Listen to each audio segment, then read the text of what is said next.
안녕하세요. 이제 과정이 완전히 바뀌었죠. 이제 기출 응용으로 들어가요. 응용이라 해서 겁먹을 건 하나도 없어요. 예, 실제로 응용하는 건 하나도 없어요. 응용하는 거 없고 지금 우리가 배우고 알고 있는 걸 그대로 이제 적용만 시키는 거예요. 그래서 이번 이제 과정부터는 제가 앞에서 이렇게 진도만 나가는 거지 이론을 구체적으로 알려주거나 그렇진 않아요. 그래서 혹시 이제 오해의 소지가 있을 것 같아서 미리서 이야기를 하는데 나는 처음인데 왜 나를 위해서 강의하지 않고 막 진도를 쭉쭉 빼버린가요? 막 이런 오해의 소지가 좀 있을 거예요. 근데 지금 이제 이게 마지막 이론 강의예요. 예, 지금 이 이론이 여기에서부터 이제 여기까지 끝나면 여기가 이제 끝인데 8주가 지나면 8주 지나면 우리 이제 남는 시간이 대략 한 며칠 정도 남냐면 한 60일 정도 남을 거예요.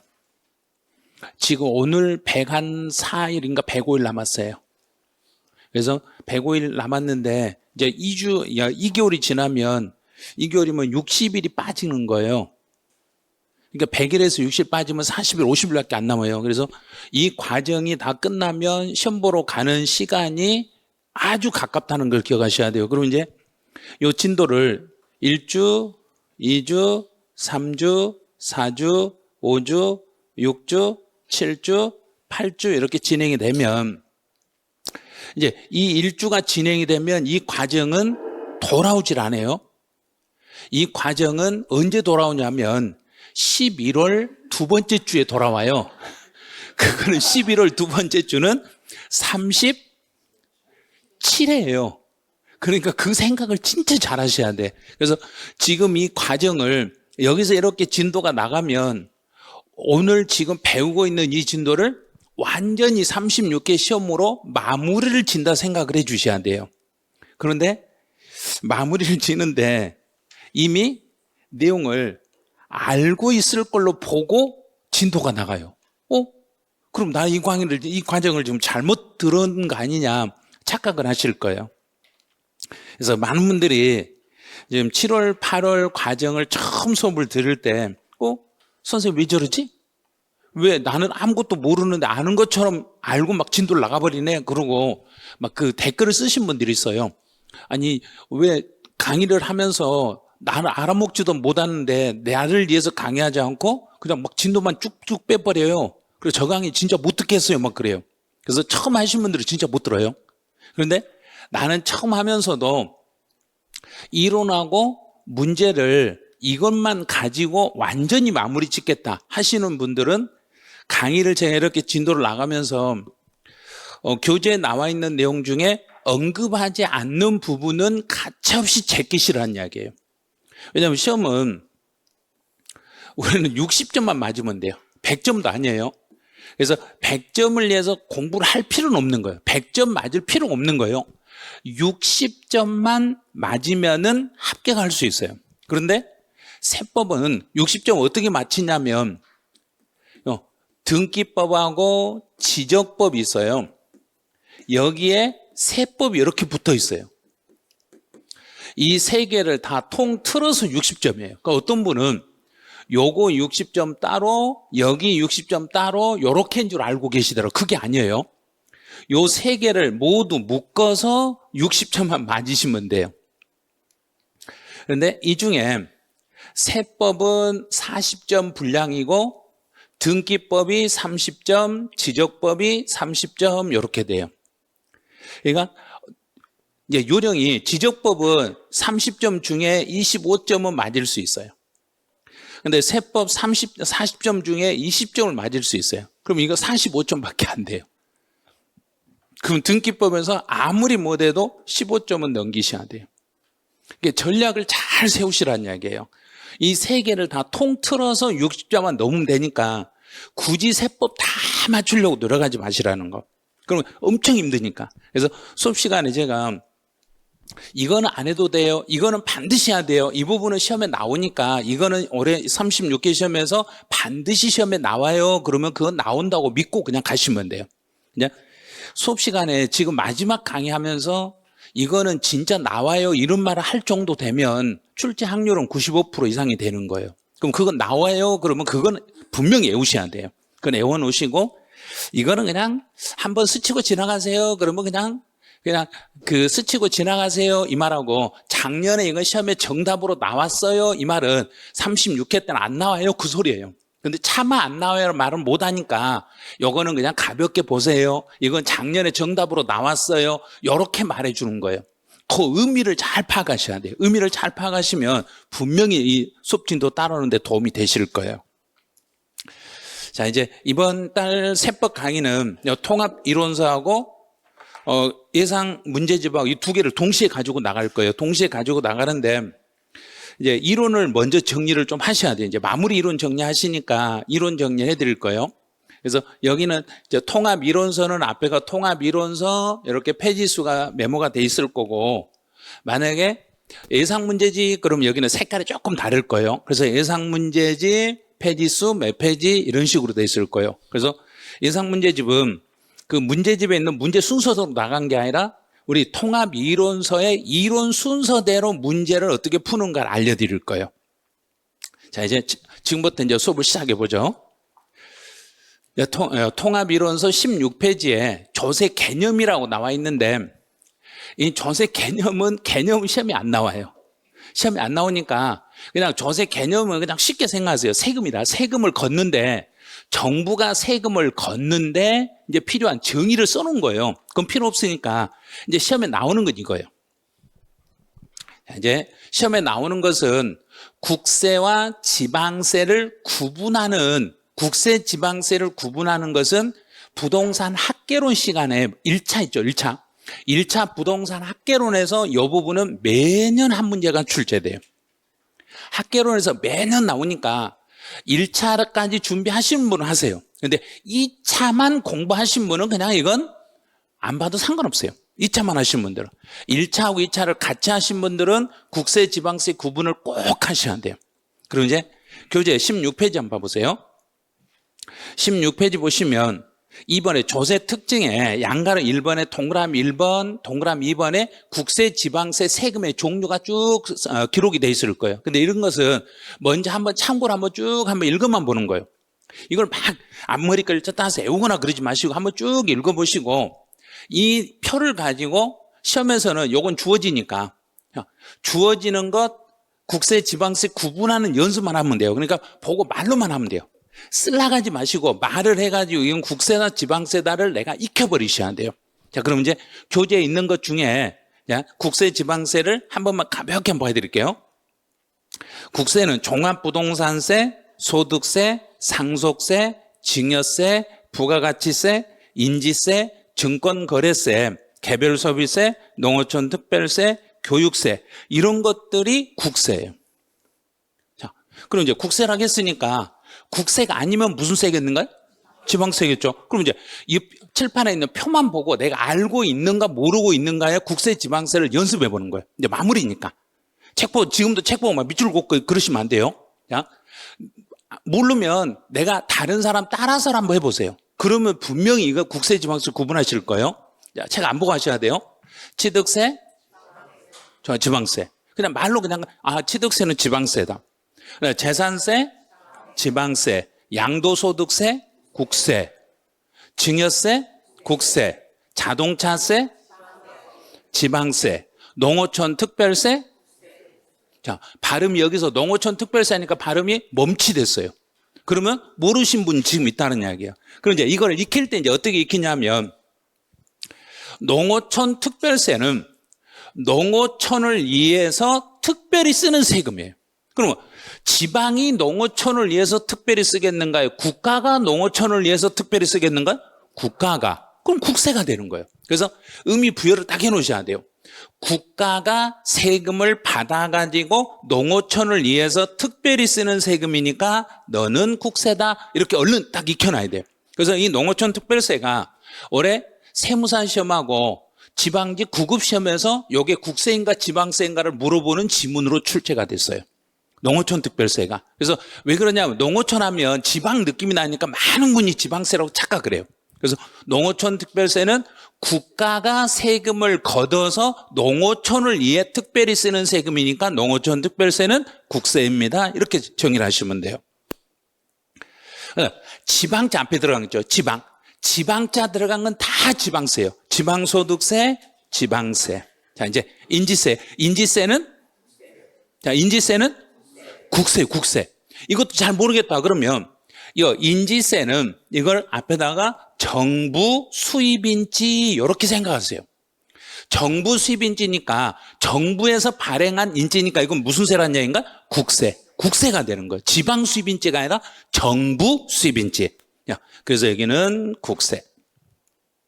등록면허세, 지방세, 종합부동산세, 국세, 상속세, 국세, 부가가치세, 국세, 지역자원시설세, 지방세, 지방교육세, 지방세, 법인세, 국세, 담배소비세. 자, 여기서 이제 이 담배하고 술하고 관계를 생각하세요. 담배하고 술이 있는데 담배는 지역 예산이에요. 담배 소비세는 우리 지역의 예산을 채우려고 하는 세금이에요. 그럼 담배 소비세는 이제 프랑카드를 보면 그 지역별로 우리 지역의 담배를 애용하세요. 이런 프랑카드들이 엄청 붙어 있을 거예요. 지방에 가다 보면 지방의 경계선에 보시면 프랑카드가 붙어 있어요.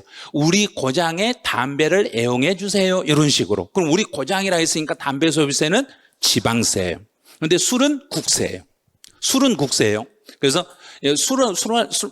술하고 관련된 주세는 시험에 잘 안 나오니까 여기서 뺐는데 술하고 관계되는 요 주세는 여기는 국세예요. 그래서 이제 이렇게 생각하시면 돼요. 제가 수업 시간에 한번 간단히 이야기해 드렸는데 정부가 열받게 하면 정부가 우리 국민들을 열받게 하면 우리 국민들은 전 국민이 전부 담배를 끊어버려야 되는가 술을 끊어버려야 되는가? 술을 끊어가지고 세금이 국가로 안 들어가게 만들어버려야 돼요. 근데 우리 지역이 열받게 하면 술을 끊어야 되는가? 담배를 끊어버려야 되는가? 담배를 다른 지역에서 사버려야 돼요. 우리 지역에서는 절대 안 사고 다른 지역에 가서 사버려야 돼요. 이런 식으로.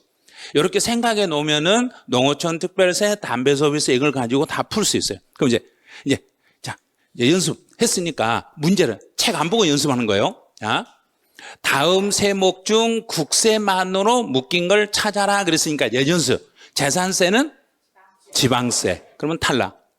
네, 상속세, 국세, 증여세, 국세, 취득세, 지방세, 양도소득세, 국세, 등록면허세, 지방세, 종합부동산세, 국세. 그러면 국세만 그랬으니까 니은, 니을, 비읍, 니은, 니을, 비읍 이렇게 찾으면 돼요.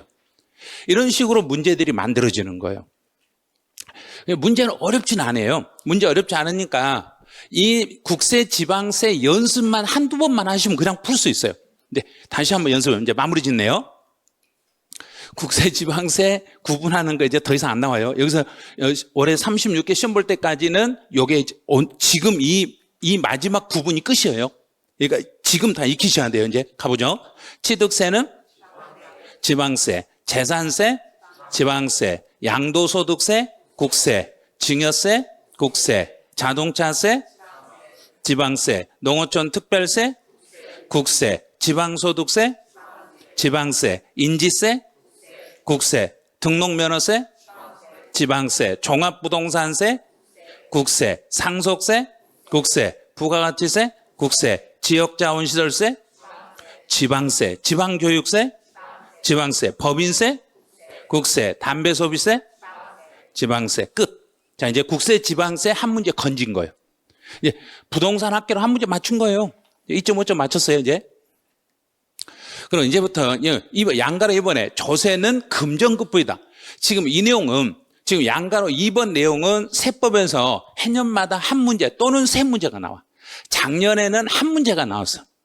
작년에는 어디가 출제됐냐면 작년에는 시험에서 물납은 반드시 시험에 나와요 그랬어요. 작년에는 물납은 반드시 나와요 그랬어요. 근데 올해는 이제 물납은 나올 게 없어. 물납은 나올 게 없어요. 이미 작년에 한 문제를 물납만 종합 문제로 출제해가지고 물납에 대해서 구체적으로 다 물어보고 물어볼 거 다 물어봤어. 그리고 이제 올해 남은 것은 여기만 남았어. 이 분할납부는 올해는 분할납부 시험 문제는 반드시 내는데 하나는 정답으로 나올 거고 두 줄은 지문으로 나올 거고 그러면 총 세 줄이 나올 건데 분할납부하고 관련된 것이 구체적으로 올해 시험에 나올 거예요. 그럼 이제 물납부터 가보죠. 물납이라는 것은 물건으로 납부하는 세금을 물납이라고 그래요. 그럼 물건이라는 이야기는 정부가 받는 물건을 말해요.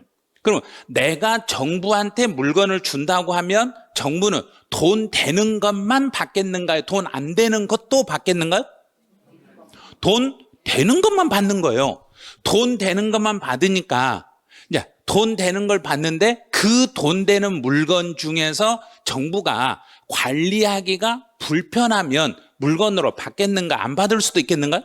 안 받을 수도 있어. 그러면 물납이라는 건 신청만 하면 된다는 이야기인가? 정부가 승인을 해야 된다는 이야기인가? 승인을 해야 된다는 이야기예요. 신청도 해야 되고 정부가 받을 건지 안 받을 건지 승인도 해 주셔야 돼.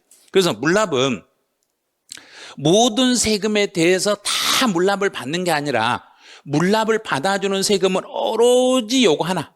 자, 여기 하나밖에 없어요. 재산세라는 세금만 물납을 하고 재산세를 제외한 나머지 세금은 물건으로 절대 안 받아. 그러면 취득세나 등록면허세나 종합부동산세나 양도소득세는 물납이 안 돼. 문제에서 어떻게 물어보냐면 종합부동산세는 물납 신청이 가능합니다. 틀렸어요. 양도소득세는 납부할 세금이 1,000만 원이 초과되면 물납 신청이 가능합니다. 안 돼요. 어떤 이유에도 누구밖에 안 되더란 이야기인가? 재산세. 그럼 이제 재산세 고지서에 지금부터 이제 주의하셔야 돼요. 재산세 고지서에 여러 개 세금이 나란히 기록돼서 나와. 그럼 이제 재산세 고지서 한 장에 이 고지서 한 장짜리 고지서에 재산세라는 세금이 얼마라고 이렇게 돼 있고 그다음에 재산세 이외에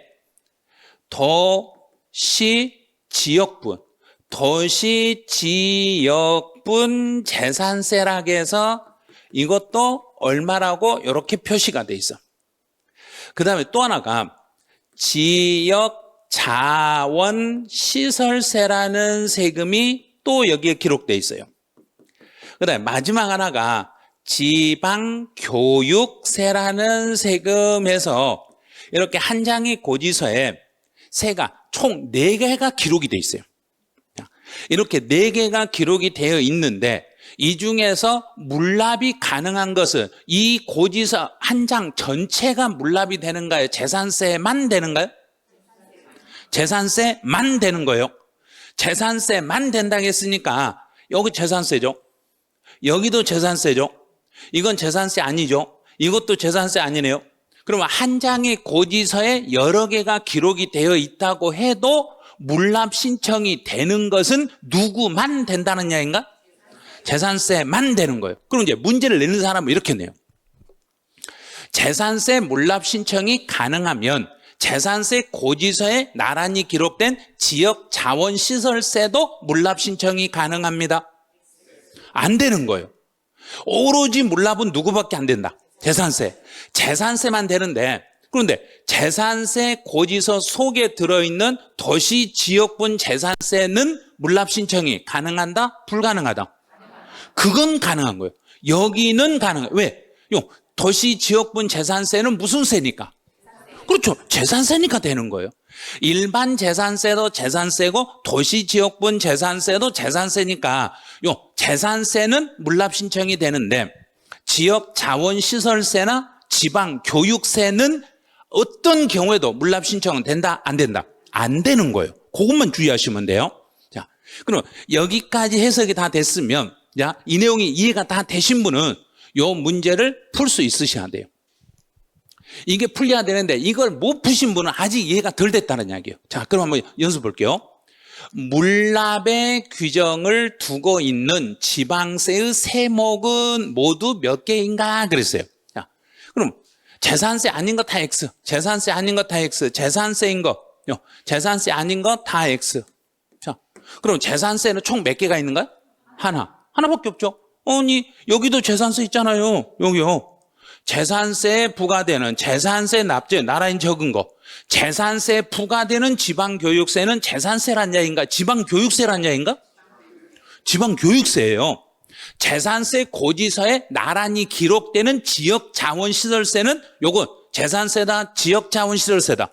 지역자원시설세예요. 근데 앞에만 보고 재산세에 이런 나오니까 이것도 재산세, 이것도 재산세네. 그럼 물납은 3개네? 이렇게 하신 분이 있어. 3개가 아니라 재산세라고 돼 있는 것은 1개밖에 없네. 일반 재산세도 되지만 도시지역분도 재산세다, 재산세는 아니다. 재산세다. 그래서 도시지역분 재산세도 재산세니까 물납이 되는 건 요거 하나밖에 없다는 이야기예요. 다른 건 안 돼요. 어떤 경우에도 다른 거 안 돼요. 그래서 이런 문제에서 니을번하고 미음번을 조심하셔야 돼요. 니을하고 미음을 조심하셔야 돼요. 그래서 재산세 고지서에 나란히 기록된다고 해서 지방교육세나 지역자원시설세는 물납을 할 수가 없다는 걸 잘 생각하고 계셔야 돼요. 자, 그럼 이제 물납하고 관련된 건 어느 정도 잡았으니까 이제 분할납법은 올해 이제 시험에 나올 수 있는 게 여기가 한 2문제에서 3문제 정도 아마 만들어질 거예요. 2-3문제 만들어지니까 분할납부는 완벽하게 잡으셔야 돼요. 분할납부는 세금을 돈으로 내기는 내는데 그 돈을 나눠서 내는 걸 분할납부라고 그래요. 돈을 나눠서 내는 걸 분할납부라고 그래요. 그래서 나눠서 낼 수 있는 것은 재산세와 종합부동산세와 양도소득세 요 3가지는 나눠서 낼 수 있고 취득세와 등록면허세는 나눠서 낼 수 없습니다. 그럼 우리가 배우고 있는 세금 중에 중개사 시험 범위 중에 분할해서 낼 수 있는 세금은 누구를 하겠는가? 재산세, 종합부동산세, 양도소득세. 지금 마지막으로 본인들이 반드시 익히셔야 돼요. 이 진도 제가 진도 나가버리면 끝이에요.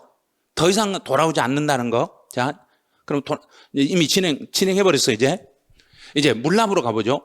그럼 물납은 누구만 된다 그랬는가? 자, 물납은 재산세만 되니까 나중에 재산세 가면 다시 한번 배울 건데 재산세 물납은 납부할 세금이 1,000만 원을 초과해야만 물납을 신청할 수 있어.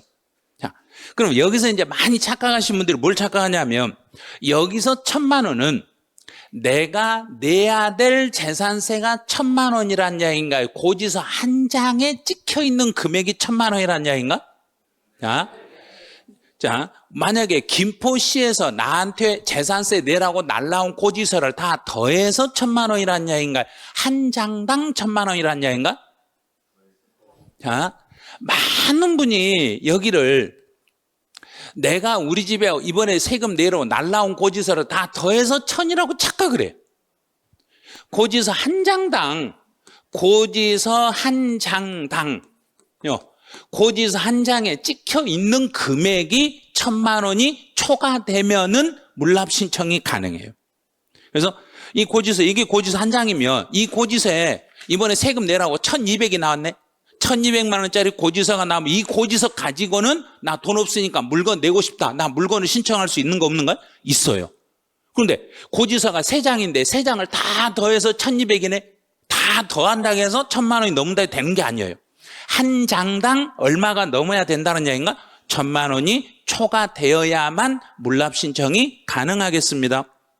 그럼 물납을 할 때는 정부 입장에서는 돈 되는 걸 받고자 하는가 안 되는 걸 받고자 하는가? 되는 거. 그래서 돈 되는 것 중에서 정부가 좋아하는 것은 딱 하나, 부동산밖에 없습니다. 자, 부동산 하나밖에 없어요. 그런데 이 부동산도 재산세는 국세다, 지방세다. 지방세. 지방세니까 지방자치 공무원이 자기가 관할하기 편한 부동산만 받는 거예요. 그럼 자기가 관할하기 편한 것은 어디에 있는 부동산이 자기가 편하겠는가? 자기 관할에 있어야 되겠죠. 그래서 이 내용을 중요하는 거예요. 관할 내에 있는 부동산만 받겠습니다. 이렇게 되는 거예요. 자기 관할에 있는 부동산만 받겠습니다. 그런데 혹시 문제에서 관할에 있는 부동산 또는 이렇게 나올 수 있어요. 부동산 또는 해당 지방자치단체장이 확실하다고 인정하는 유가증권에 한하여 물납 신청이 가능합니다. 부동산 또는 유가증권, 그러면 유가증권은 안 돼요. 유가증권 안 돼요. 오로지 물납 신청이 가능한 건 뭐밖에 안 된다? 부동산. 부동산만 가능합니다. 이 부동산만 가능합니다. 다른 건 절대 안 돼요. 그런데 이제 또 출제위원이 이렇게 함정을 팔 수가 있어요. 어떻게 되냐면 출제위원은 국채나 지방채에 대해서는 이렇게 나와요. 국가가 발행한 국채나 지방자치단체에서 발행한 지방채는 국채, 지방채는 물납으로 받아주는가 안 받아주는가? 그것도 안 받아줘요. 앞에다 확실하다고 인정하는 이 말이 붙어도 안 돼요. 그래서 국채나 지방채는 안 되고 오로지 물납 신청이 되는 건 누구밖에 안 된다? 부동산밖에 안 되는 거예요. 부동산. 그 부동산도 어디에 있는 부동산만. 관할 내. 근데 시험 문제 출제위원은 어떻게 냈냐면 국내 소재 부동산 이렇게 또 출제해요. 국내 소재도 안 돼요. 우리나라에 있는 것 중에서도 자기 관할에 있는 부동산만 물납 신청이 가능합니다. 그럼 물납 신청은 자, 기한 며칠 전에 신청해야 되고 10일. 10일 전에 신청하면 신청받은 지방은 받고 나서 며칠 안에 허가 여부를 통지하고 5일. 5일 안에 승인해 줄 건지 말 건지 통보를 해. 그런데 허가를 안 해줄 수가 있어. 불허가 통지를 받으면 이제 돈만 갖다 내야 된다. 다른 부동산으로 재신청이 가능하다. 재신청 며칠 안에 10일. 10일 안에 다시 재신청이 됩니다. 자, 이제 작년 시험 문제에서 이게 정답으로 출제됐어요. 여기가. 작년에 여기가 정답으로 출제됐어요. 내가 정부에게 넘기는 부동산의 가격은 내가 이 부동산을 물납 신청을 해서 허가를 받은 부동산을 이 부동산을 정부에게 넘겨줄 때 이 부동산의 가격을 어느 날 몇 월 며칠의 가격으로 계산해서 넘겨줄 것인가? 어느 몇 월 며칠? 6월 1일 현재의 가격으로 계산해서 넘겨주시면 돼요. 그러면 여기서는 어떻게 시험 문제를 냈냐면 6월 1일 현재 시가가 아니라 물납 허가 통지일 현재, 허가 받은 날 현재의 가격으로 이렇게 문제를 내요. 허가 받은 날의 가격이 아니라 6월 1일 가격으로 계산해서 넘겨야 돼요. 그 이유가 뭐냐면 정부가 우리 국민들에게 고지서를 보낼 때도 몇 월 며칠의 가격으로 계산해서 보냈으니까 6월 1일로 계산해서 보냈으니까 내가 정부에게 물건을 줄 때도 몇 월 며칠 가격으로 6월 1일. 정부가 나한테 물릴 때하고 내가 정부에게 줄 때의 날짜는 똑같아야 됩니다. 그래서 6월 1일 현재 가격으로 평가해서 넘겨주겠습니다. 자, 이제 물납 끝. 이제 분할납부로 가네요. 분할납부가 가능한 건 재산세, 종합부동산세, 양도소득세 3개가 되는데 먼저 요 금액들을 잘 보셔야 돼요. 금액. 재산세는 250만 원. 여기까지 봐야 돼요. 문제에서 한 번 이렇게 낸 적이 있어요. 2년 전에 종합부동산세는 납부할 세금이 200만 원인 경우 분할납부 신청이 가능합니다. 틀렸죠? 그럼 종합부동산세도 250만 원 초과. 250만 원 초과예요. 그럼 양도소득세는 1000만 원 초과. 자, 이제 금액을 먼저 잡았어요. 재산세와 종합부동산세는 250만 원 초과하면 분할해서 낼 수 있고 양도소득세는 1000만 원을 초과하면 분할해서 낼 수 있는데 그럼 분할이라는 이야기는 지금 내는 게 분할이다? 나중에 내는 게 분할이다? 나중에. 지금 먼저 조금 내고 나중에 분할해서 얼마를 낼 것인가? 그럼 이제 재산세는 250을 초과하면 몇 개월 동안 분할해서 낼 수 있고 3개월. 그런데 여기가 2년 전에 법이 개정이 됐는데 시험이 아직 안 나왔어. 그럼 요 개월수는 여기는 개정이 돼가지고 시험이 안 나왔으니까 출제 확률이 엄청 높은 거예요. 그래서 재산세는 250을 초과하고 3개월 동안 분할해서 낼 수 있습니다. 그런데 3개월만 생각하시면 안 돼. 이제 뭘 생각했냐면 이제 재산세는 언제 세금을 내는지 어떤 물건을 언제 내는지 그 날짜를 알으셔야 돼요. 날짜에다가 플러스 3개월 내면 언제가 되는지를 실제 실무적으로 알아야 돼요. 자, 그럼 재산세에서 토지는 몇 월 달에 세금을 내야 되는가요? 9월 달. 이걸 이렇게 물어보는 거예요. 토지에 대한 토지에 대한 토지를 소유한 사람의 납부세액이 얼만데 분할 납부는 언제까지 가능한가요? 이렇게 물어봐. 그러면 토지는 3개월이라는 거 분명히 아는데 언제부터 3개월이라는 얘기인가? 9월 말 플러스 3개월. 그럼 9월 플러스 3개월이니까 12월 31일까지 분할할 수 있는 거예요. 그 날짜를 물어보니까 주의하셔야 돼요. 이것만 공부했다가 토지가 몇 월 달이지? 토지를 몇 월 달에 세금 내야지? 이걸 모르면 못 풀어요. 그래서 땅은 9월 달, 건물은 7월 달. 두 개만 기억하시면 돼. 두 개만. 자, 두 개. 그러면 건물은 7월 달, 땅은 9월 달. 그러면 건물분에 대한 재산세가 250이 넘으면 7월 달 플러스 몇 개월? 3개월. 그럼 7, 8, 9니까 8, 9, 10. 10월 31일까지. 토지는 9월 달이니까 9월 플러스 3개월은 12월 31일까지. 됐죠? 그럼 종합부동산세는 250을 초과하면 개월수는 여기는 6개월이에요. 6개월. 그럼 종합부동산세는 몇 월 달에 세금을 내는 거고, 종부세가 언제 올 때? 종합부동산세는 12월 달에, 12월 달. 12월 달에 내는데 12월 1일부터 15일.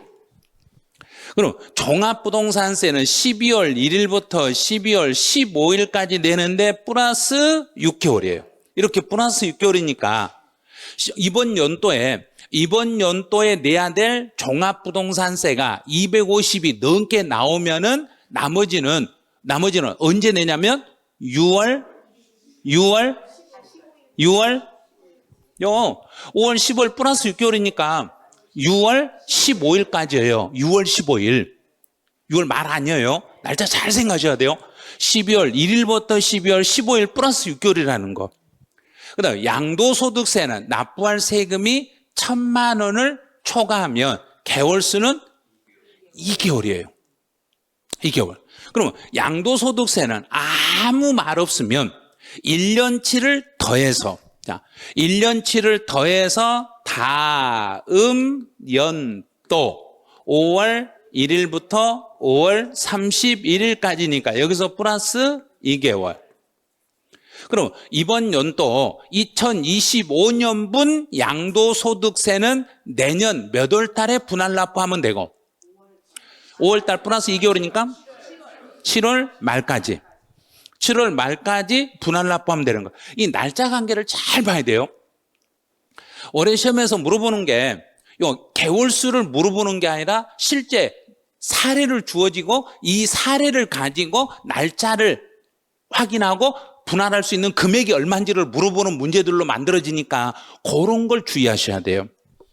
그럼 실제 연습 한번 해보죠. 재산세나 종합부동산세는 250을 초과하면 분할이 되는데 500만 원 이하가 됐을 때는 250만 원 초과액을 분할할 수 있어요. 그다음 500이 초과되었을 때는 그 세금의 50% 이하의 금액을 분할할 수 있습니다. 자, 이제 연습. 실제로 재산세가 400만 원 나왔다. 한번 예를 들어봐요. 재산세 400만 원 나오면 얼마를 분할할 수 있는가요? 물어보면 얼마를? 자, 여기서 250 빼니까 150만 원을 몇 개월 동안? 3개월. 재산세는 3개월, 종부세는 6개월. 그럼 만약에 이 400이 건물분 재산세가 400이라면 150은 몇 월 달에 분할해서 내면 되고 건물은 7월 달에 세금을 내니까 7월 플러스 3개월이니까 10월 31일까지. 만약에 이 400이 토지분 재산세가 400이라면 언제까지? 12월 31일까지. 만약에 400만 원이 이번 연도 종합부동산세로 내야 될 돈이 400이라면 이 150은 언제까지 분할하면 되고 내년 6월 15일까지. 요 분석을 해내셔야만 올해 세 문제를 맞춰내요. 이게 이해가 안 되시면 분할납부 세 문제 날아갈 수 있어요. 그 다음에 양도소득세는 이제 납부할 세금이 1,000만 원 초과니까 2,000만 원 이하가 됐을 때는 1,000만 원 초과액을 분할할 수 있고 2,000만 원이 초과되면 그 세금의 50% 이하의 금액을 분할할 수 있습니다. 자, 그럼 이제 연습해 볼게요. 이번에 세금이 양도소득세로 1,600만 원의 양도소득세를 내야 돼요. 그럼 1,600을 내야 되면은 얼마를 분할해서 낼 수 있고, 여기 2,000만 원이 안 넘었으니까 1,000 빼버리면 되죠. 그럼 600만 원. 600만 원을 몇 개월 동안 분할해서 내면 되고, 2개월. 자, 그럼 이제 만약에 이 600만 원을 이번 연도 확정 신고할 때, 양도소득세 확정 신고할 때 1,600이 나왔다. 그럼 이 확정 신고는 2025년분은 2026년에 신고하니까 2026년 언제까지 분할해서 내면 되고 7월 말까지. 만약에 그러면 이 1,000만 원 초과할 때 예정 신고 때 1,000만 원 초과할 때는 분할 납부가 가능하다? 불가능하다? 가능한 거예요. 만약에 이제 예정 신고를 해보죠. 1,600을 오늘 날짜로, 오늘이 7월 11일. 자, 7월 11일 날 부동산을 양도했어요. 7월 11일 날 부동산을 양도했으면 언제까지 예정 신고를 해야 되고, 양도일이 속하는 달의 말일부터 2개월. 그러면 9월 30일 플러스 2개월. 자, 플러스 2개월이니까 9월 30일까지 납부할 세금이 1,600이면 600만 원은 언제까지 분할해서 내면 되고 11월 30일까지 600을 분할해서 납부하시면 됩니다. 이런 식으로 문제가 만들어지는 거예요. 올해 시험은. 그냥 단순히 개월수만 탈락 외워가지고는 올해 시험은 못 보실 거예요. 올해 시험은 사례 위주로 문제들이 만들어지니까 올해 시험은 모든 시험이 올해 사례로 났어요. 모든 시험이 사례로 났기 때문에 우리 시험도 사례 위주로 연습을 해주시면 돼요. 자, 이제 그럼 예상 문제집 16페이지에 3번 문제를 한번 가보죠. 이 문제가 물납과 분할납부의 종합 문제예요. 이 문제가 물납하고 분할납부 종합 문제예요. 이제 1번은 재산세고, 분할납부네요. 재산세, 분할납부 딱 나오는 순간 얼른 머릿속에서는 금액하고 개월수를 먼저 생각하는 거예요. 자, 재산세는 얼마가 넘으면 분할해서 낼 수 있고 250만 원 초과 몇 개월? 3개월. 끝. 됐죠? 그런데 도시지역분 재산세는 재산세가 아니다. 재산세다. 그러면 이 재산세 속에는 도시지역분을 포함해서 250이 초과되면은 분할납부가 가능합니다. 자, 두 번째, 종합부동산세는 하고 물어본 게 분할납부 그랬네요. 그럼 종합부동산세 분할납부는 금액이 얼마가 넘으며 250만 원 초과 6개월. 250만 원 초과 6개월만 이것만 딱 보면 돼요. 이제 여기서는 사례로 물어보는 게 아니라 원칙 요건만 물어봤으니까 요건만 찾아내시면 돼요. 그다음에 양도소득세는 하고 분할납부네요. 그럼 양도소득세는 분할납부가 얼마가 넘으면 되고 1,000만 원 초과 몇 개월? 2개월. 다. 여기서 이제 주의할 거. 양도소득세는 예정신고든 확정신고든 모두 분할납부가 된다. 확정 때만 분할납부가 된다. 모두. 자, 그럼 이제 예정 때도 가능하고 확정 때도 가능합니다. 예정이든 확정이든 이런 건 구별하지 않습니다. 자, 그러면 하나 더. 이제 조금 더 한 단계 더. 혹시 소득세로 중간 예납할 세금이 1,000만 원이 초과되면은 그때는 분할납부가 가능하다? 불가능하다? 그것도 가능해요. 자, 그럼 한 단계 더 들어가 보죠. 여기까지 알았으면 국외자산을 양도해서 우리나라에 대한민국에 5년 이상 살았던 사람이 외국의 부동산을 양도해서 외국에서 부동산을 양도해서 우리나라 국세청에 내야 될 세금이 1,000만 원이 초과되면 분할납부 신청이 가능하다? 불가능하다? 그것도 가능하다네요? 네, 가능해요. 다 가능해요. 다 가능해요. 분할납부는 내가 내야 될 고지서가 1,000만 원만 넣으면 되는 거지 다른 거 묻지도 않아요. 그래서 내가 내야 될 세금 고지서에 찍혀 있는 게 1,000만 원만 넘으면은 분할해서 낼 수가 있어요. 그럼 모든 소득세는 납부할 세금이 얼마만 넘으며 1,000만 원만 초과되며 몇 개월 동안? 2개월 동안 분할해서 낼 수 있습니다. 요 시험 문제를 올해 공인회계사 시험과 세무사 시험과 공무원 시험 세 군데에서 모두 다 출제했어요. 요 지문들을. 그러니까 이런 지문들을 익히면서 이것 말고도 추가로 더 연습할 것들이 있으면 그것들을 계속 연습을 해 주셔야 돼요. 자, 4번은 종합부동산세 그러고 물납 물어봤네. 다른 거 볼 거 없어요. 종합부동산세는 물납이 나오면 물납은 된다? 안 된다? 다 읽을 필요도 없어요. 다른 거 중간에 거 읽을 필요 없어요. 물납은 오로지 누구밖에 안 된다? 재산세를 제외한 나머지는 어떤 말로 현혹을 시켜도 그건 물납은 안 돼요. 물납은 오로지 재산세 하나만 가능하겠습니다. 그 다음 5번 재산세는 물납 나왔네. 그럼 물납은 재산세는 되는데 이제 가로를 봐야 돼요. 도시 지역분 재산세를 포함한다? 포함하지 않는다? 포함한다. 왜냐하면 도시 지역분도 이건 무슨 세니까? 재산세니까. 그러면 이제 재산세 물납은 얼마가 넘으면 되고 1,000만 원 초과. 1,000만 원을 초과하는데 어디에 있는 물건만 가능하고 관할 내 자기 관할에 있는 무엇만 부동산만. 잘 보세요. 부동산에 대해서만 만자까지 법에 이렇게 만자까지 법에가 표시가 돼 있어요. 그 부동산에 대해서만 되는 거고 부동산 플러스 유가증권 나오면 유가증권은 X 안 돼요. 부동산만 가능하겠습니다. 그래서 요 문제 한 문제가 물납하고 분할납부를 종합해 놓은 문제. 요게 이제 마지막 문제예요. 이제 세목별 과세 주체로 가보죠. 통합이론서 이제 페이지 17페이지 보시면 오른쪽 날개에 조그만 표 하나가 있을 거예요. 본문에 있는 건 안 봐도 돼요. 조그만 표 이거 하나만 보고 연습하시면 돼요. 자, 과세 주체라는 것은 세금을 부과하는 당사자를 찾아보라는 이야기예요. 취득세 과세권자는 특광도, 등록면허세 과세권자는 도구, 재산세는 시, 군, 구. 여기서 시라는 것은 도 밑에 있는 시를 말하고 특별시, 광역시는 아니에요. 특별시, 광역시는 특하고 광자를 이렇게 쓰는 거지 시라고 안 써요. 어떤 분은 시 그러니까 특별시, 광역시를 말하는 거 아니에요 이렇게 말하는 그게 아니에요. 여기서 시는 경기도, 부천시, 경기도, 김포시 그 시를 말해요.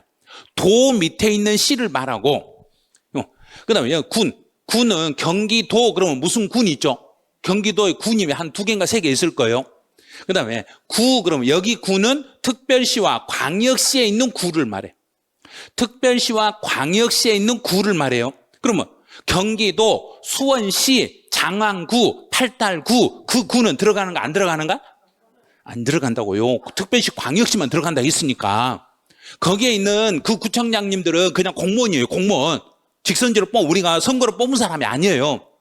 그러면 지방자치단체 여기서 구는 경기도 무슨 시 밑에 있는 구는 그거는 편의상 나눠놓은 거예요. 편의상. 이건 아니에요. 구가. 그러면 만약에 제주도 무슨 제주도 서귀포시 그럼 거기도 그게 아니에요. 제주도는 특별자치도이기 때문에 제주도 크게 하나. 그 다음에 세종시 그러면 세종시도 크게 하나. 특별자치시니까 거기는. 자 이제 4번 문제를 풀 때 이걸 어떻게 풀지? 참 애매한데.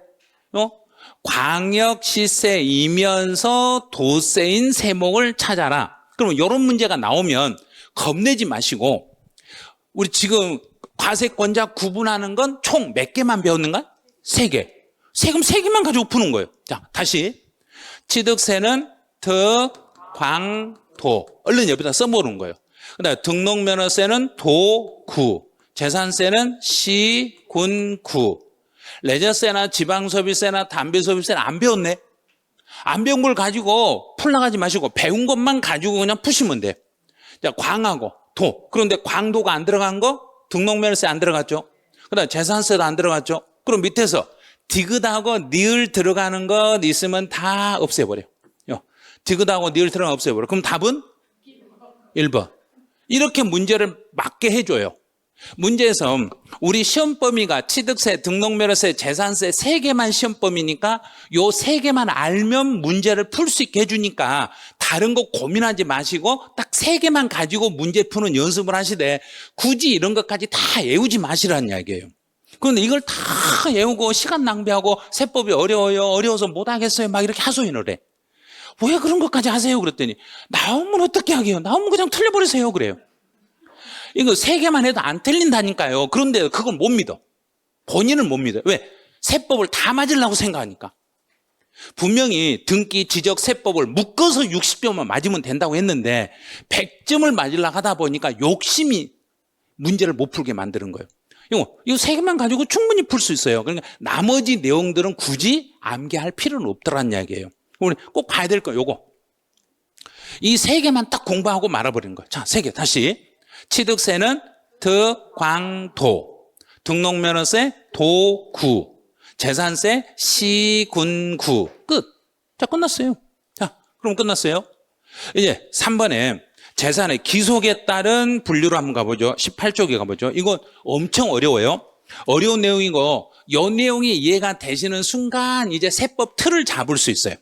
자, 완벽하게 하죠. 이거 오늘 설명 끝나면 더 이상 시험 볼 때까지 이 내용은 한 번도 이제 설명이 없어요. 자, 오늘 마지막으로 마무리 완전히 지으셔야 돼요.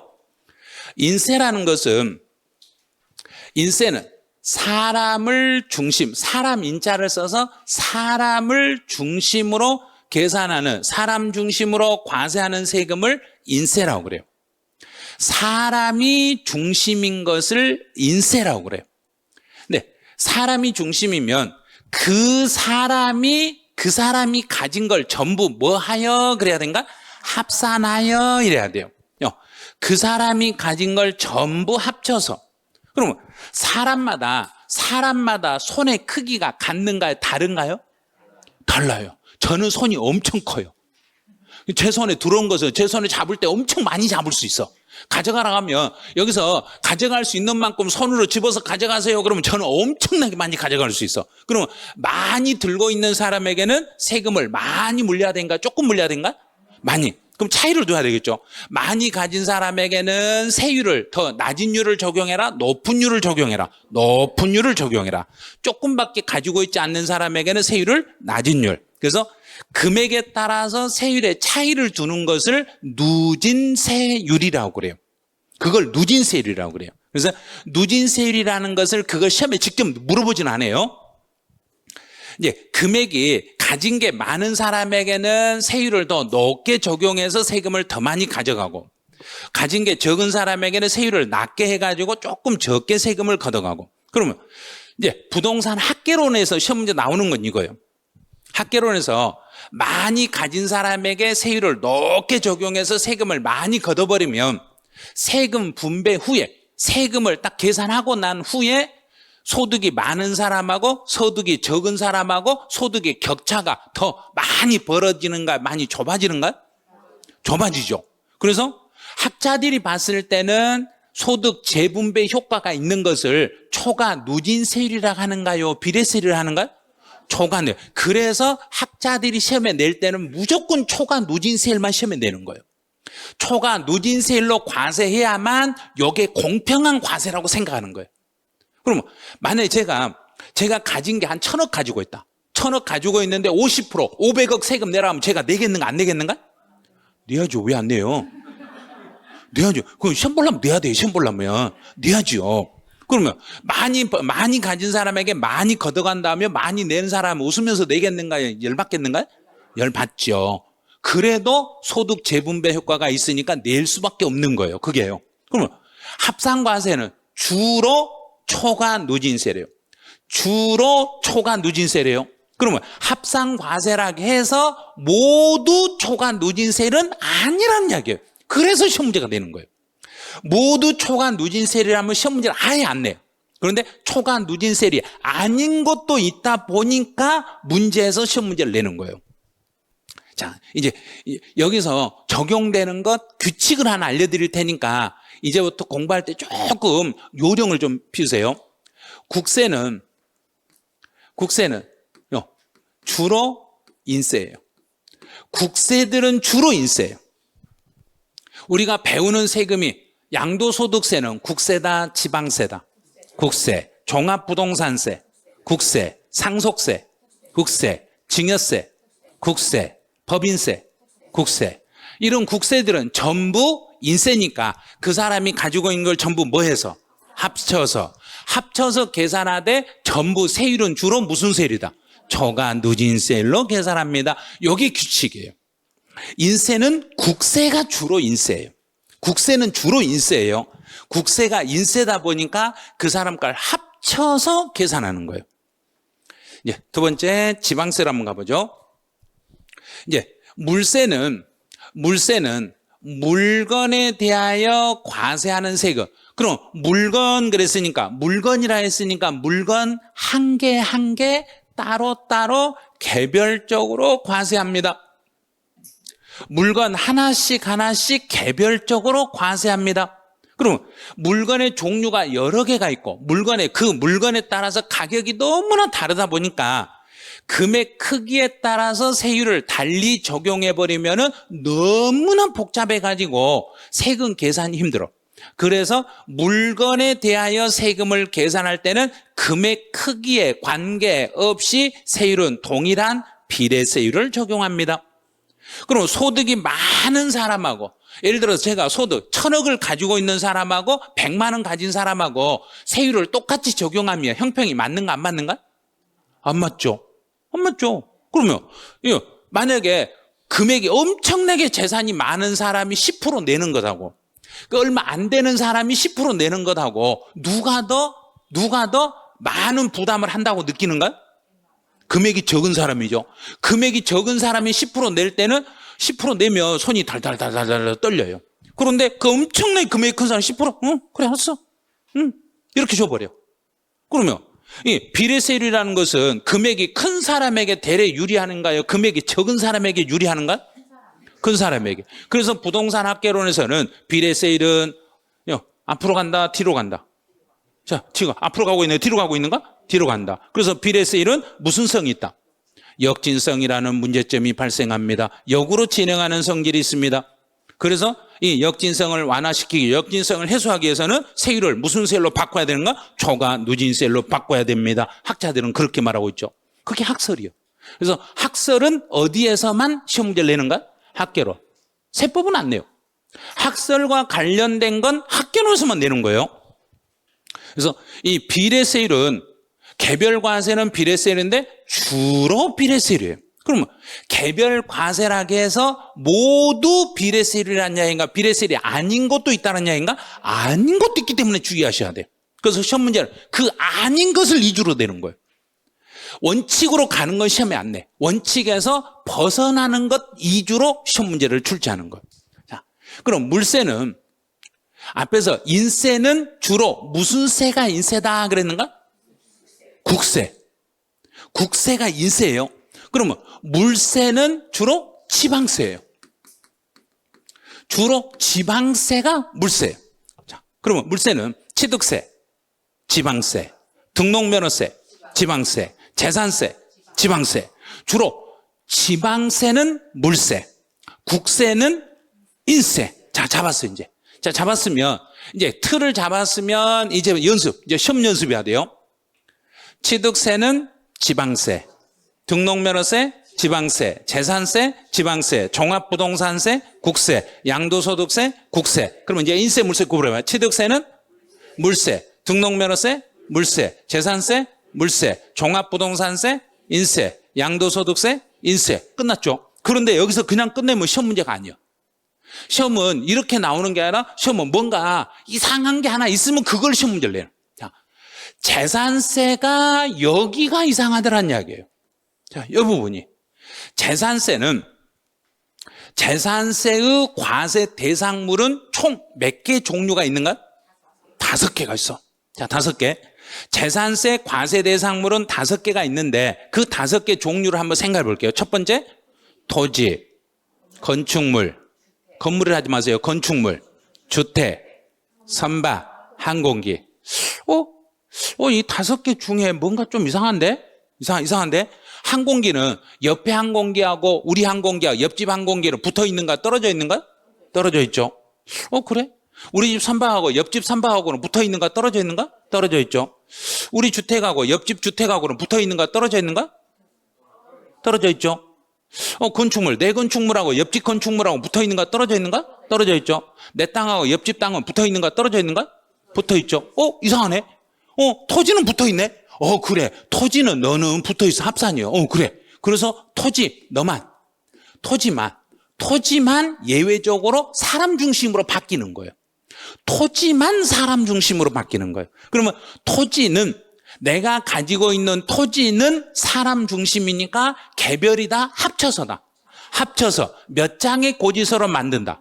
한 장. 그럼 토지를 제외한 건물이나 주택이나 선박이나 항공기는 한 장의 고지서다. 각각의 고지서다. 각각 고지서로 발급되겠습니다. 이런 거예요. 그래서 토지만 인세니까 토지를 제외한 토지 이외 나머지는 물세로 갑니다. 그러면 이 중에서 취득세부터 양도소득세까지 해서 가장 헷갈리는 게 무슨 세인가요? 그렇죠. 그래서 시험 문제는 재산세만 내는 거예요. 그런데 시험 문제는 재산세만 내는데 인세와 물세를 구분하는 것은 세법인가요? 학설인가요? 학설이죠. 인세, 물세는 학설이죠. 그래서 부동산 학개론에서 출제했던 거예요. 2년 전에 부동산 학개론에서 출제했다가 세법의 내용을 완벽하게 모르고 출제했다가 모두 정답 처리돼 버렸어요. 그런 문제만 많이 내주면 좋죠. 우리는 많이 내주면 그런 세법 문제 많이 내가지고 모두 정답 되면 얼마나 좋아요. 여기서 그때 오류가 됐던 게 뭐냐면 그냥 부동산이라고 써놓은 거예요. 부동산은 이렇게 써놨어요. 그럼 부동산은 재산세에서는 부동산이란 말을 안 써. 재산세에서는 토지, 건축물, 주택 요 세 개를 부동산 이 세 개로 나눠서 쓰는데 근데 시험 문제를 낼 때는 부동산 이렇게 써놨어. 그러니까 아무리 봐도 답이 없는 거예요. 아니 이 부동산이 건물인지 토지인지 주택인지를 모르니까 답을 찾을 수가 없는 거예요. 그런데 답이 있다고 하는 거예요. 그래서 아니요 이건 답을 못 찾아요 그랬어요. 그랬더니 부동산 학개론 선생님들이 아니 왜 못 찾아요? 이거 답 이건데요 그러더라고요. 세법은 그렇게 안 해요. 세법은 부동산이란 말 쓰면 안 돼요 그랬어요. 그랬더니 그러면 토지에 따라서 토지는 인세가 될 수 있고 건물이면 물세되고 주택이면 물세가 되는데 인세 물세 구분이 안 돼요 그랬어요. 대상이 없잖아요. 뭔지 대상물이 없으니까 구분이 안 돼요 그랬더니 진짜 그래요? 물어보더라고요. 진짜 맞아요 그랬어요. 그랬더니 그러면 답 없다고 막 자기들이 발표한 거예요. 그랬더니 밑에다가 그거 메가랜드 세법 누구누구가 알려줘서 이런 말 안 쓰고 본인들 이름을 막 써가지고 자기가 막 이렇게 하는 것처럼 이렇게 해놨더라고요. 제가 알려줬는데 그래서 괜히 알려줬네 그랬어요. 예? 제가 말 안 하고 넘어갔으면 그냥 깔끔하게 끝날 수도 있어요. 출제 오류가 아니었을 수 있어요. 근데 이건 완전 출제 오류였어요. 자, 그럼 다시 종합부동산세는 국세인가 지방세인가? 국세. 그러면 종합부동산세는 그 사람을 중심으로 묶어서 몇 장의 고지서로? 한 장. 양도소득세도 한 장. 한 장으로 묶어서 최종적으로 1년치를 한 장으로 묶어서 한 장의 고지서로 발급하면 돼요. 자, 다 끝났죠, 이제. 자, 인세는 합산과세, 물세는 개별과세. 취득세는 물세니까 개별과세. 등록면허세, 개별과세. 재산세는 토지는 합산과세, 토지를 제외한 나머지는 개별과세. 그러면 토지만 몇 장의 고지서로? 한 장의 고지서로. 종합부동산세는 합산과세, 양도소득세 합산과세. 끝. 이게 이제 정리가 다 되셨으면 이게 됐으면 이제 비례세율하고 초과 누진세율을 연습을 하셔야 돼요. 비례세율은 주로 무슨 세에서 나오는가요? 지방세고 물세. 주로 물세에서 나오죠. 그다음에 초과 누진세율은 인세. 주로 인세에서 나와. 자, 그럼 취득세는 지방세고 물세니까 비례세율. 등록면허세도 지방세고 물세니까 비례세율. 재산세는 토지는 인세니까 초과 누진세율. 토지를 제외한 나머지는 물세니까 비례세율. 종합부동산세는 국세이고 인세니까 초과 누진세율. 양도소득세도 국세이고 인세니까 초과 누진세율. 이렇게만 딱 나온다 하면 시험 문제 낼 게 없어요. 그런데 이 내용에서 이제 더 깊이 들어가서 이제 문제가 나오는데 취득세와 등록면허세는 여기에 없으니까 이거 아무 문제가 안 돼. 근데 재산세에서는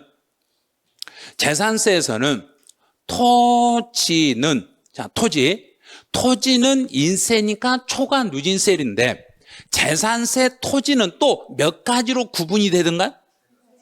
자, 세 가지로 구분돼요.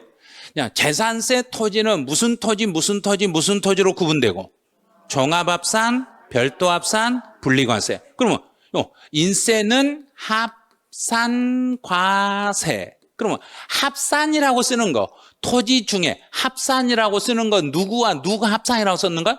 종합합산, 별도합산. 자, 종합합산, 별도합산 토지는 요거는 초과 누진세율. 그러면 자, 토지 중에 누구는 비례세율로 간다는 얘기인가? 분리과세 토지는 비례세율로 갑니다. 그래서 시험 문제를 토지 중에서 어떤 건 초과 누진세율이고 어떤 건 비례세율인가 그걸 시험 문제를 내는 거예요. 종합합산, 별도합산은 초과 누진세율, 분리과세 토지는 비례세율. 자, 두 번째로 초과 누진세율을 적용하는 때 이제 비례세율인데 개별과세고 비례세율이면 건축물은 모두 비례세율. 그다음에 이제 주택이 있어. 자, 주택. 재산세에서 주택은 사람이 중심인가요? 물건이 중심인가요? 자, 재산세에서 누구만 사람 중심의 합산과세라 그랬는가? 토지만 사람 중심의 인세로 바뀌니까 주택은 물세. 그러면 주택은 만약에 제가 김포에 집을 2개를 가지고 있으면 2개 주택을 합해서 계산한다? 따로따로 계산한다? 따로따로. 요게 작년 시험 문제. 하나의 지역에 제가 2개 주택을 가지고 있어도 주택별로 따로따로 재산세를 계산합니다. 그럼 따로따로 계산하니까 세율이 무슨 세율이 돼야 맞는가? 비례세율이 돼야 되는데 그런데 주택이 여기에 들어가는 거예요. 모든 주택은 초과 누진세율로 이렇게 바뀌는 거예요. 주택이 초과 누진세율이라고 해서 만약에 제가 김포에 집을 2개를 가지고 있다고 해서 이 2개 주택의 가격을 합한 금액에 초과 누진세를 적용한다? 주택별로 초과 누진세를 적용한다? 주택별로 초과 누진세를 적용한다는 걸 주의하셔야 돼요. 주택별로요. 그럼 혹시 문제에서 다음 재산세, 과세 구분 중에 초과 누진세율이 적용되는 걸 모두 골라라. 그러면 누구를 고르란 이야기인가? 종합합산 토지, 별도합산 토지, 주택. 요 3개를 고르셔야 돼. 이 3개는 초과 누진세율. 이 3개를 제외한 나머지는 전부 무슨 세율? 비례세율. 그래서 건축물은 모두 비례세율. 선박과 항공기도 비례세율. 작년 시험에서는 여기 건축물 여기를 물어봤어요. 여기 건축물은 이런 건축물은 비례세율이 적용됩니다. 이렇게 물어봤어요. 그럼 건축물은 비례세율이다, 초과 누진세율이다? 비례세율이다. 모든 토지는 초과 누진세율이다. 맞았다, 틀렸다? 틀렸다. 모든 토지가 초과 누진세율이 아니라 종합합산, 별도합산 토지만 초과 누진세. 이제 종부세. 종합부동산세는 원칙은 사람이 중심이고 합산과세니까 초과 누진세율로 가는 게 맞아. 그런데 예외적으로 정부가 세금을 더 많이 물리려고 예외적으로 비례세율이라는 제도를 두고 있어. 자, 이 비례세율은 주택만. 자, 주택 중에서도 누가 소유한 주택만 비례세율로 움직인다. 법인. 그것도 일반 법인. 일반 법인 소유. 일반 법인들이 소유하는 주택만 비례세율이에요. 자, 그럼 여기 착각하면 안 돼. 일반 법인이 소유하고 있는 종합합산 토지와 별도합산 토지는 비례세율이다, 초과 누진세율이다. 자, 여기서 주택만 비례세율이니까 토지는 법인 소유 토지일지라도 초과 누진세율이에요. 토지는 자, 그럼 여기서도 이렇게 하면 돼요. 주택 중에 개인 소유 주택은 초과 누진세율이고 토지는 종부세 대상이 되는 토지는 모두 초과 누진세율입니다. 그럼 종합부동산세 대상이 되는 토지는 어떤 토지와 어떤 토지가 종부세 대상이 되는데 종합합산 토지와 별도합산 토지 두 개만 종부세 대상이에요. 분리과세는 종부세 대상이 아니에요. 그래서 모든 토지는 개인 소유든 법인 소유든 상관없이 토지는 모두 무슨 세율로? 초과 누진세율로 갑니다. 자, 양도소득세.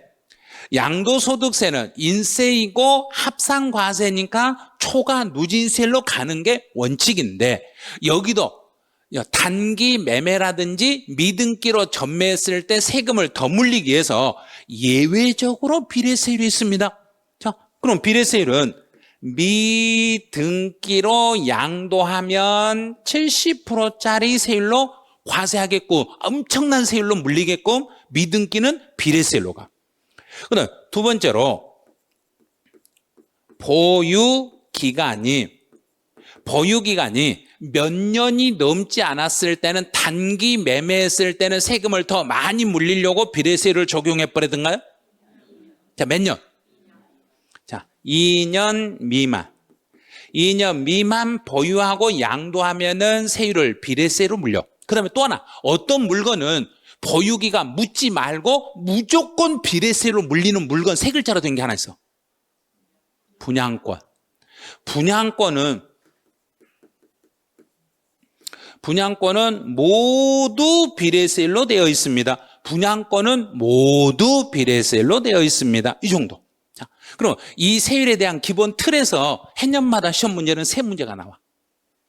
이 세율은 반드시 시험 문제에 세 문제가 나오니까 이 세 개를 맞추려면 이 기본 틀을 먼저 알고 그 다음에 세율 암기까지 하셔야 돼요. 여기 딱 공부를 하는 순간 저는 등기법 열심히 하러 갈게요. 그러고 가요.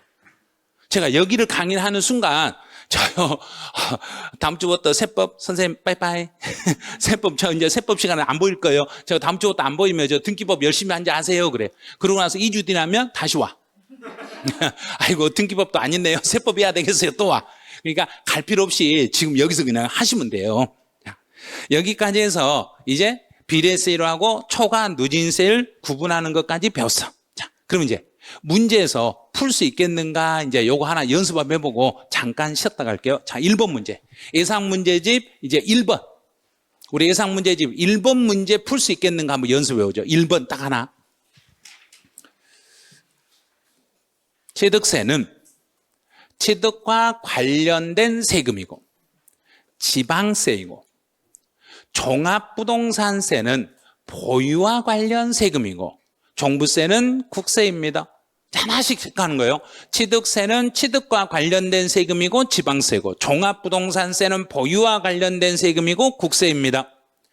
재산세는 보유와 관련된 세금이고 지방세고 양도소득세는 처분과 관련된 세금이고 국세입니다. 오, 다 맞았네. 이제 조세 부담의 전가 여부.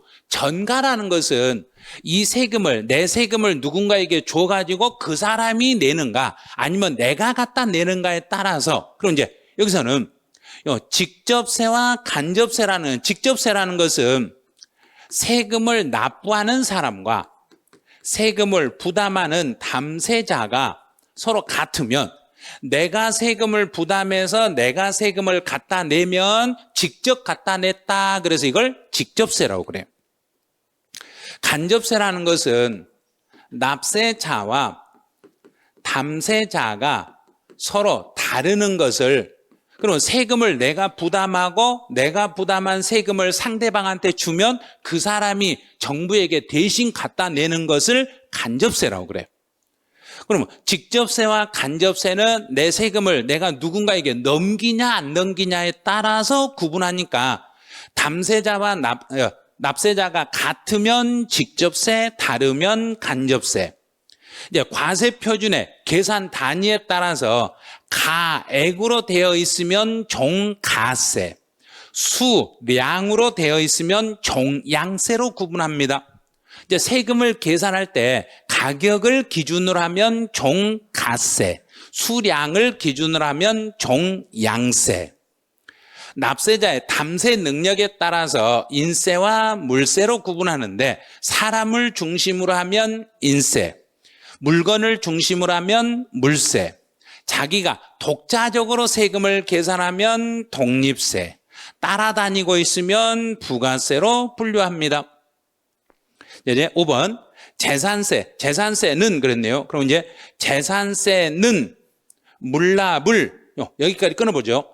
재산세는 물납을 인정하고 종합부동산세는 1,000만 원이 초과되더라도 물납을 인정한다 해야 된가 인정 안 한다 그래야 된가? 안 한다. 이거 틀렸네요. 응?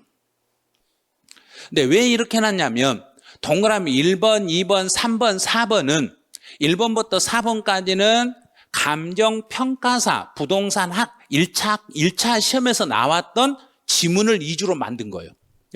1번부터 4번까지는 감정평가사 시험에서 나왔던 두 문제를 하나의 문제로 제가 압축을 시키는 거예요.